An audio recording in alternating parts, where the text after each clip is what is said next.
Apa dosa mereka? Dosanya adalah tidak melakukan amar ma'ruf nahi mungkar. La ta'murunna bil ma'ruf, ajak orang berbuat baik. Wa la tanhauna 'anil munkar, larang orang berbuat mungkar. La yushikanna ayyab'atsallahu 'alaikum iqaban. Kalau kamu tidak melakukan amar ma'ruf nahi mungkar, dikhawatirkan akan diturunkan hukuman.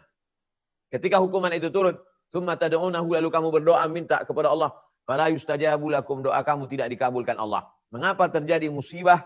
Karena umat meninggalkan amar ma'ruf nahi mungkar.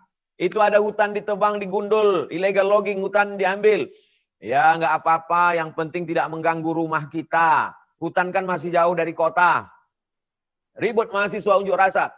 Pak, Ibu, itu ada orang sudah menggali tanah-tanah kita. Mereka mengambil nikel. Ini tidak ada izin dari negara, pemerintah. Ya udah nggak apa-apa, yang penting mereka mau nyumbang. Yang penting mau menolong kita. Toh mereka juga ngasih ke masjid. Tidak ada amar ma'ruf nahi mungkar. Kuntum khairu ummah. Kamu adalah umat yang terbaik.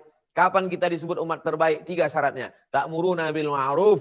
Ajak orang berbuat baik. Wa tanhauna 'anil munkar. Larang orang dari perbuatan mungkar. Wa tu'minuna billah. Beriman kepada Allah Subhanahu wa taala. Jadi 3 poin ini menjadi pemikiran perenungan kita bersama. Afala ta'qilun? Apakah kamu tidak berpikir? Afala tatafakkarun? Kenapa kamu tidak berpikir? Afala tatadzakkarun? Kenapa kamu tidak mengingat, eling tentang betapa Allah Subhanahu wa taala sudah menitipkan ini kepada kita. Inna aradnal amanata 'alas samawat. Kami mau menitipkan alam semesta ini ke langit, wal ard, ke bumi, wal jibal, ke bukit-bukit, fa abaina ayyahmilnaha. Mereka tidak ada yang sanggup memikulnya. Wa hamalahal insan. Manusialah yang begitu berani untuk memikul amanah ini. Innahu kana zaluman jahula. Manusia itu sifatnya zalim, aniaya, egois, mementingkan kepentingan pribadi. Yang penting dia punya rumah besar, duit banyak, ganti mobil, rumah anaknya, rumah cucunya, rumah cicitnya, rumah mantunya, rumah mertuanya. Tidak memperdulikan bahwa rumah orang akan hancur binasa karena musibah akibat dari perbuatan tangan-tangan manusia yang jahat, yang berdosa. Oleh sebab itu ini menjadi perenungan buat kita, berhenti kita sejenak. Yang selama ini sibuk dengan aktivitas kita sampai kita lupa kepada Allah, lupa berzikir, lupa bertetangga, lupa bersilaturahim. Tapi ketika hentakan ini terjadi, maka kita berhenti sejenak. Betapa tidak berdayanya kita. Melihat mobil-mobil hanyut di depan rumah, melihat rumah-rumah penuh, sampai kamar habis semuanya. Ini semua membuat kita menjadi tersentak dari kegiatan kita yang haram-haram. Yang kita tidak melakukan haram, tapi kita ikut diam terhadap perbuatan haram. Kata Imam An-Nawawi, mengutip pendapat Imam Abu Ali Ad-Daqqaq, as-sakitu 'anil haq syaitan akhras.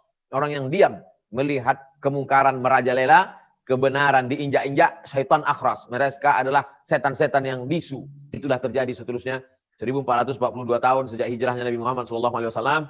Hari berganti, musim berubah, dahsyat fenomena alam semesta. Ini semua untuk mengajak kita kembali merenung mana kekuatan kita, mana kehebatan kita. Ternyata ketika dia datang, air yang datang, api yang datang, angin yang datang, bumi terbelah, gelombang pasang naik ke darat. Sesungguhnya kita hanyalah makhluk yang lemah, yang tidak berdaya, yang tidak bisa berbuat apa-apa. Maka satu sisi musibah itu adalah menghabiskan, meluluh lantakkan alam semesta, tapi kita pandang positifnya, dia juga menghilangkan dosa-dosa.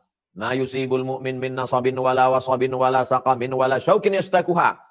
Gundah gulana, risau, sakit, susah hati, duri yang menusuk tapak kaki, illa kafarallahu anhu biha sayyi'atu.